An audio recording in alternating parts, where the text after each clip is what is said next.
They let us know what the case is, they sign a contract, and then we'll carry out the investigation.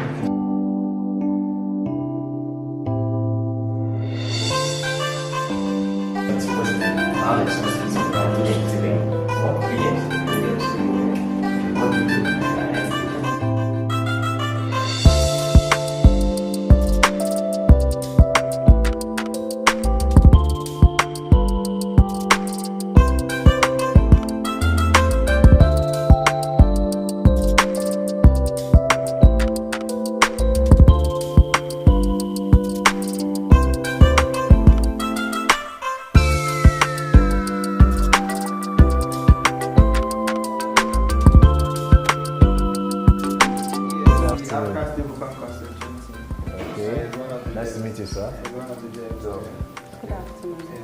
So basically, I think the other meeting is out. Stepped out. Sorry for interrupting you. All right, see you some other time. All right.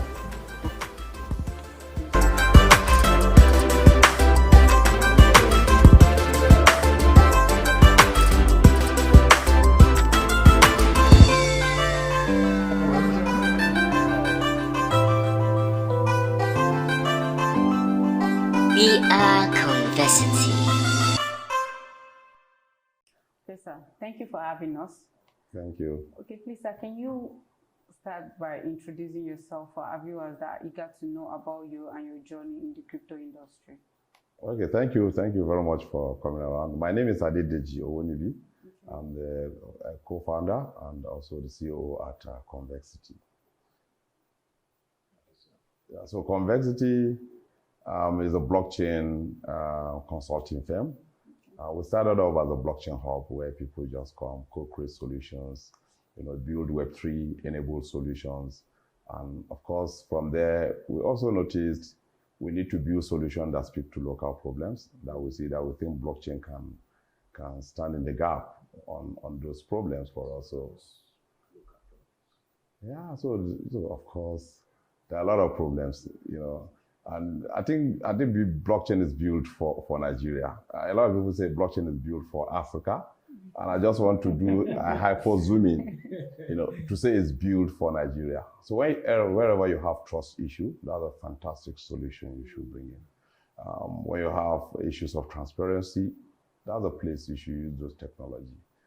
And of course, security is one of the reasons why you use such technology.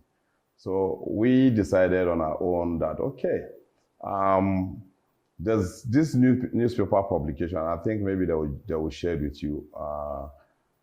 It's from the UK. The publication just clearly said, Nigeria as a country is so corrupt that it is better you burn your aid money than give it to Nigerians. So there's a transparency issue. There's an argument whether any aid distribution can actually get down to the vulnerable community and individual.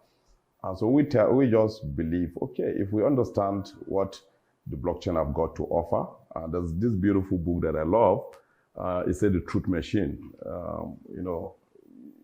I love the book most time. It says, the truth machine. That's what the blockchain is, right? So if you're seeking for the truth, and you want to get the truth. And that is the reason why that article actually refers to that fact that instead of giving us the money, you better burn it because they are not getting the truth, whether it's getting to those vulnerable communities. So we came on our own to say, okay, we're a blockchain company and we think blockchain can solve this. One thing we can bring to aid distribution and also encourage them to bring in the funds into the country is to give them transparency and open visibility that these donor funds can actually get to the vulnerable individuals and communities they intended for. And so we build out what we call CHAT, and it's just an acronym, CHATS, which is Convexity Humanitarian Aid Transfer Solution. And what we did is a combination of a lot of suite of solutions that speaks to that complete transparency, where the donor has where he sees where his money goes to. And the beautiful part is that we don't need to tell the story. The blockchain tells the story because it's immutable, and we don't have any power to alter what is distributed using the technology. So it's either they got it or they never did, and it's clear. And so we did that. We have the donor part, we have the NGO part, or maybe government that want to do that. And then, of course, another critical part is how do you verify people coming onto those platforms that they are not duplicate and all that? So they don't mess up with, the beneficiary list. We had this argument, within the country. So what we did was to do what we call, we built our own in-house machine learning, AI-enabled verification system, that we used a tri-modal verification system embedded. So what was that tri-modal? You have a name by the person we're onboarding, and if they don't, we are connecting to a name infrastructure where we can easily generate if it's a very remote area and all that. So that's the first layer of identity. The second one is to make sure you don't go snap some calendar, snap some trees and say, oh, those are the beneficiaries. We want to test if that person is a human being. So we go to the second layer of testing, the test of liveliness. Okay, so shake your head, blink your eye, open your mouth, respond to those instructions, right? So that is checked. But the final one that breaks the camel back, that has been the best among our verification system, is actually your cornea, in your eyes, the dark spot, right? So that's the only thing that makes you unique, not even your fingerprint. Your fingerprint collides when it gets to some few millions, is possibility, high chances that they could find somebody with your kind of fingerprint in the world. So, but the most unique thing about who you are is actually your cornea. So we also hash that, and we take that iris and we hash it into that, and of course duplication is eliminated on our system. So those are our own verification system that bring in those beneficiaries. And so then the beneficiary has different channels where we distribute either cash or voucher. So the system does not only take cash to vulnerable individual or communities. We do cash, we do materials, we do drugs, we do anything we can tokenize, again, is blockchain. Right. So we've done series of that. We've done food distribution to vulnerable individuals, and you've seen that, I believe. We've done drug distribution in partnership with Red Cross. And what happens before our solution is that you take that drug to that community, you give them in cartels, and before you turn back to the city, you find it in pharmacies being sold by the privileged, community leaders and all that. So what our solution just did in partnership with UNICEF, Red Cross, is to say, we are not giving the drug to you, but we're onboarding those households, and we're checking the keys in those households, and let them take in, we take this process of onboarding and recognizing and onboarding those households, and then we give them a tokenized voucher that represents the drugs for malaria drug, for example. Anytime anyone is sick, go to the nearest clinic that will onboard, and they go there, they tap on the QR code, and they tag on the voucher with them, and then they give them drugs. So then the pharmacy will be able to claim money from the system because he has rendered that service at a go.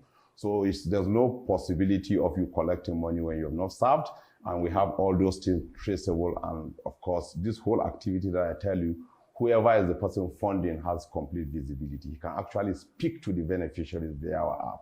Then of course, those processes can also be onboarded. Would you say that could be your smart contract solutions? Yeah, so it's a blockchain solution. The smart contract is simply just a small part of a blockchain that tells you if this happened, then do this. And that's what the smart contract is. So we're telling the smart contract when, this is scanned, then transfer money to the person. Okay. And so the smart contract does different things. We use it for different things. We use it for, we call a particular module cash for work. So it means it answers to both conditional, meaning conditional, you get to do something before you get the money. And only smart contract will understand that he has done that thing, then I can give him the money. Then the second part is unconditional cash transfer or item distribution, where you don't have to do anything. So in the conditional one, we have a module where we call cash for work. So if your community is destroyed by terrorists, for example, as again, just giving you a handout, the youth in the community can be asked to rebuild, and as they build in those segments, they are paid and they are working, and so they are not idle. And you know what happens to the idle hand? The devil won't take it over to do some other, fishy things. So those are the things we're doing, and we have tremendous support on this solution. I think the United Nations arm of the Children Emergency Fund, which is UNICEF Innovation Office in New York, has given us a fantastic support. We build out a lot of modules around it. We're talking with a lot of international organizations.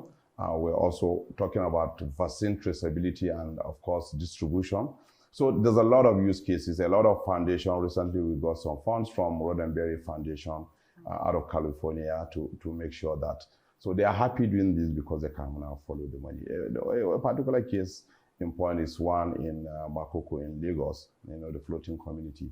This donor has been sending money and he stopped. And I want to believe he stopped thinking, instead of sending this money, I better burn it. I'm not seeing the impact. But when he heard about this, he resumed. And he's using that. He's a Japanese. He's contributing from there. But he's seeing what is happening. So we've done school feeding to that community. We're building floating school. We're doing school uniform. We're paying the school teachers in that place on that platform. Is onboarded, always on it. I think he just did another one, I think yesterday or thereabout, because I was just copied about him signing off to monitor the building. It's a building of a different school. So he's happy doing it. And you can see, by and large, the community is better off because now they can attract a lot of donors transparently. They are seeing the impact. They are also happy. The community is happy because the teachers, their salaries are coming consistently. Because no story at the end of the day, and so a lot of things, I think we are glad that we're contributing this kind of solution. Okay, really. Sir, so what are the advantages of your organization to your clients?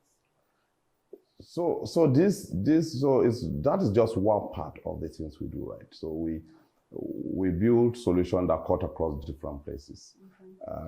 This is for humanitarian organization. We have a stablecoin project that we're doing because we think we need a naira that should be on-chain, that will also go to reside in the same environment like you have USDT, USDC.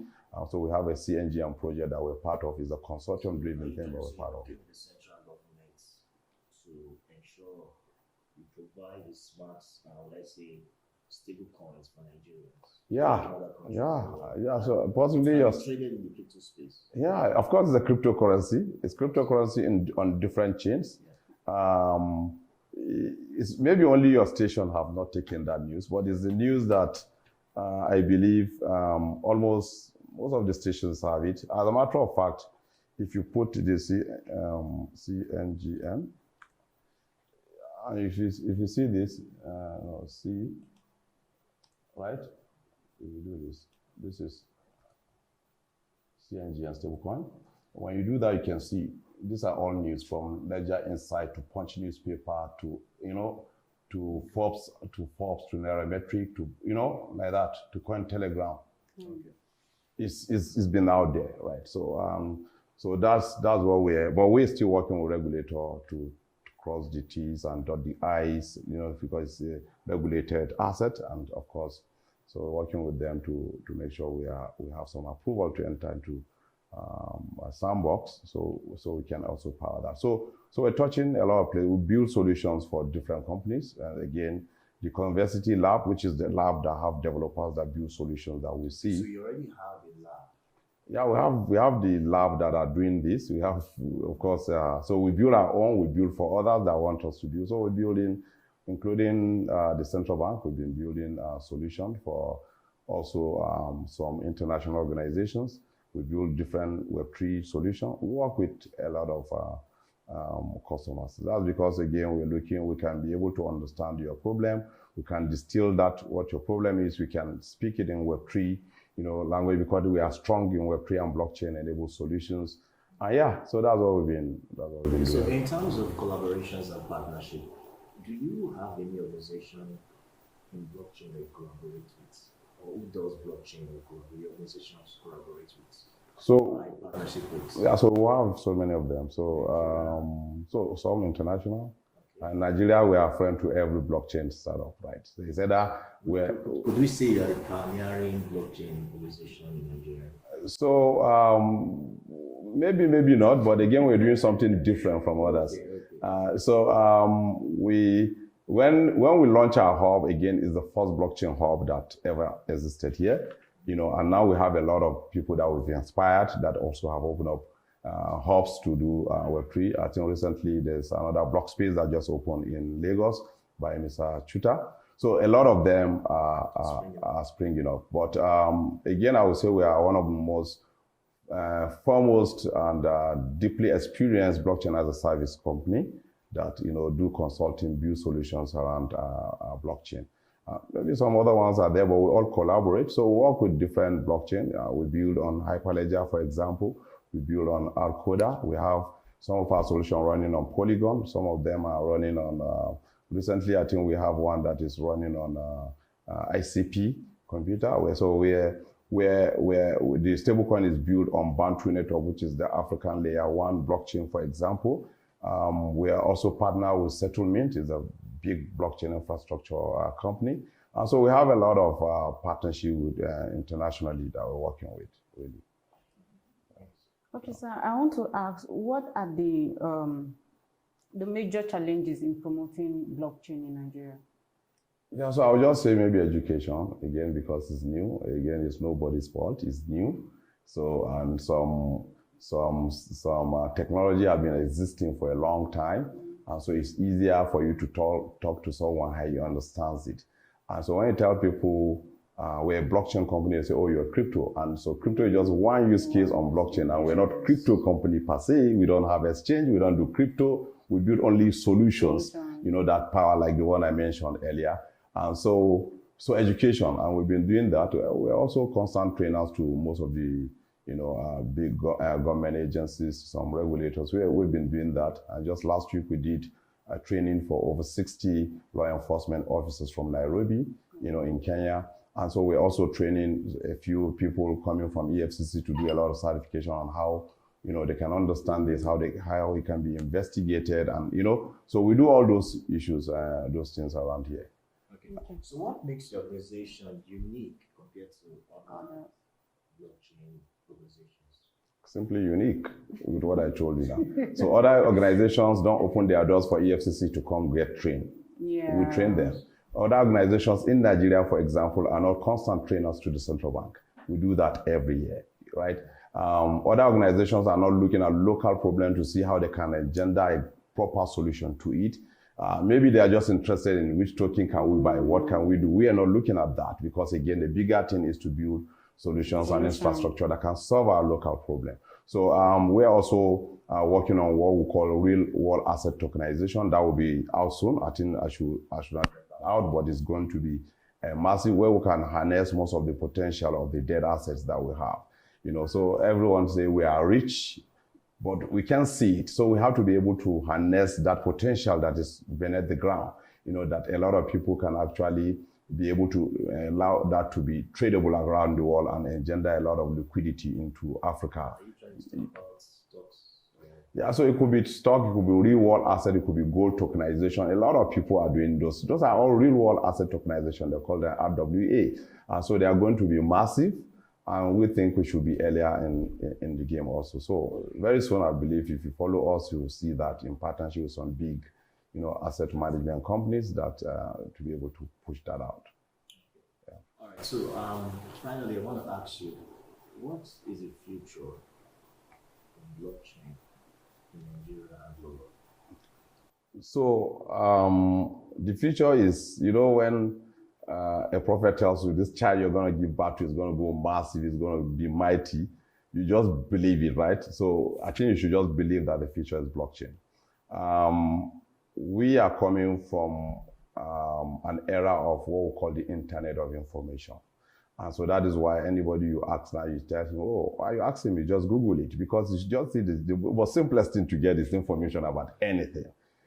But we've not moved into that realm where we have what we call now the Internet of Value, where value can be transmitted the same way you're asking that person to go check internet for information.